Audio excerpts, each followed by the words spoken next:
Hello everyone, welcome to our channel Freestyle Conversation, and my name is Amina. Well, thank you so much for coming again to watch another video, and today's video is on health insurance.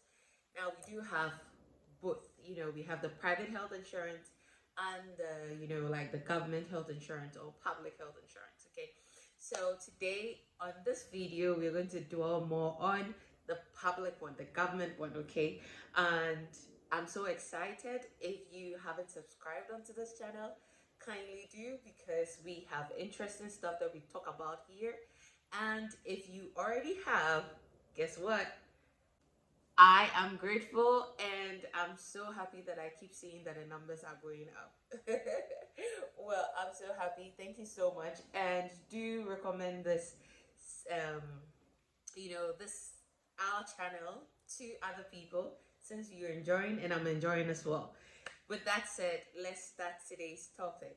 So, a lot of countries do practice this health insurance because the whole concept of health insurance, it's very, very good. Now, the whole idea is to be able to access health service when you need it.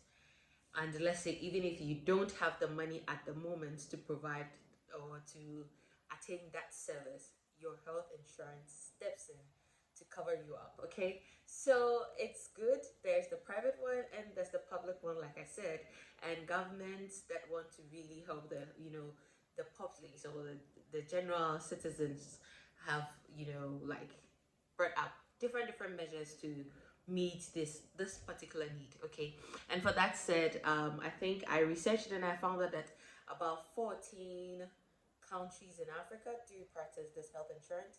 They have it in specific ways, general coverage or half coverage or whatever it is.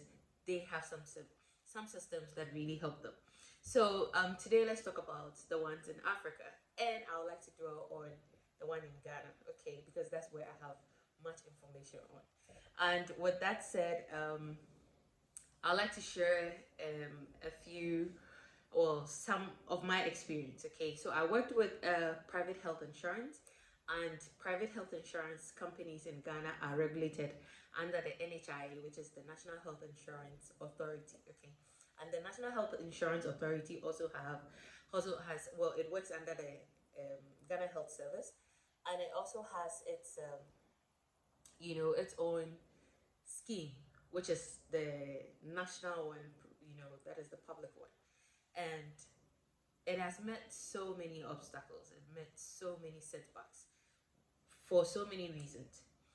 And sharing my own experience as a private health insurance, we often met so many challenges as well in the field.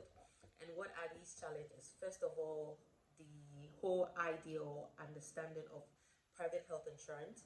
We need to educate people every now and then to be able to accept it. And then secondly, we do have problems with some providers. Most of our providers were good, but some providers were actually involved in real-time fraud. Okay, and even as a private health insurance, we struggle to really, be able to fish out these things. So just imagine on a broader sense with the national health insurance. Okay, so this is what is happening. Okay, because of the health insurance system. Now, the whole health insurance system is such that clients go to the hospital, claims are brought to the company, and then the company goes through these claims and then pay the claims as should. We practiced it as best as we could, but the problem that was facing the national health insurance was such that because of the unfair stuff that were going on and a lot of fraud activities that were going on, the NHIA and the NHIA couldn't meet you couldn't meet timely payments, okay, to these health institutions or healthcare institutions that were providing services for the citizens, and it's hard. So this is what is happening. The doctors, or let me not say the doctors, the healthcare facilities were actually providing services, but not all the services it claims it provides. So there were some of them would even sign in, they would write things that have services that have not been rendered, and they would say some people have been there, so they are like they were just stealing, and they were just increasing the prices of everything too. So they would even say they've given a medication to a particular client, but they haven't. I mean, they did not, and so they were just adding cost upon cost, and because this became burdensome on the side of the NHIA or the NHIS, it they also took they also take longer time in paying those claims. Now, if you are a healthcare provider, okay, now this is your problem. You send the claims to um, the NHIA. NHIA takes about 3 to 6 months to pay you your claims. How is that going to benefit you in in an economy that inflation is rampant and all?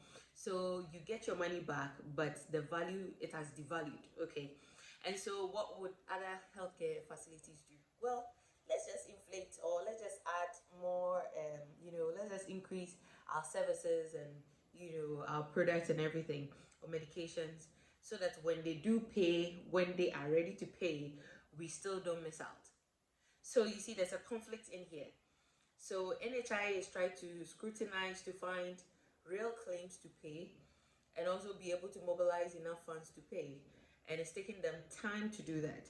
Now, the facilities are also waiting for their monies to be able to operate well and to provide the services that need to be provided.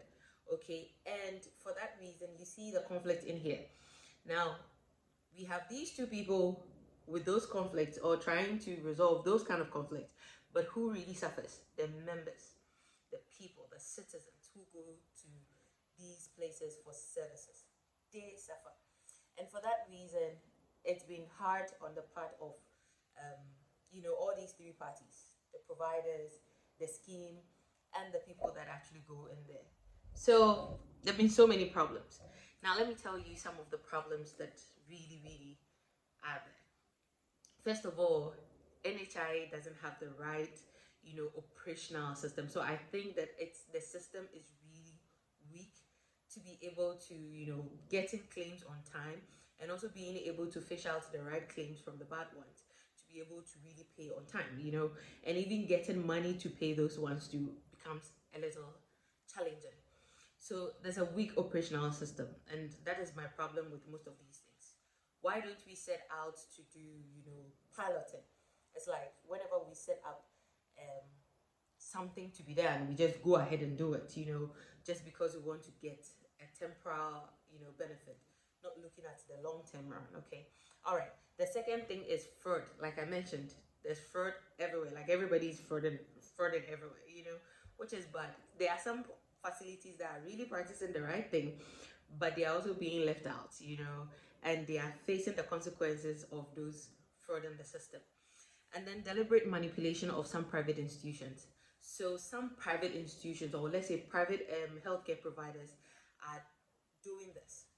They let you come in, they state that they take national health insurance, they let you come in, and then they try to let you see the difference between you paying and you using the card. Why? They make it seem like, oh, this is not covered under the insurance scheme, this is not covered under the insurance scheme. And so people are like, so what is even covered under the insurance scheme? Well, if you have money, we can give you this and that, and that is the best of services. And truly they will give you those things, those right medications that will help with your health needs. And then when you go with the card, they give you very bad service. And so the next time you even think, do I really want to go? Do I want to use the card? And that has its own, disadvantages to it too. Now, lack of confidence in the scheme. If I can't use the card to get the deserving service that I need, then why should I use the card? And because of that, some people neglect it altogether. So just imagine you don't have the money, the card is not serving you right, and you fear the embarrassment that you may receive when you get to the facility or the healthcare provider. If you fear that embarrassment, then why go in the first place? So people stay at home, and the repercussion of not receiving healthcare, timely healthcare. And this is killing people, and that is what I'm saying, that people are not receiving the care that they are supposed to get when they do master the courage to go to the facilities for the healthcare. And so they are not getting it, or they decide that we are not going to go in the first place, or we are not even to avoid this whole headache. Let us not go. What happens? Deteriorated health or death.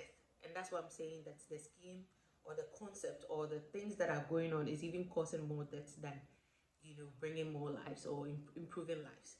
And so with that said, what is my recommendation? I have recommended this in a meeting that when we were invited by the scheme, they were soliciting for ideas on how to make the whole scheme better and everything.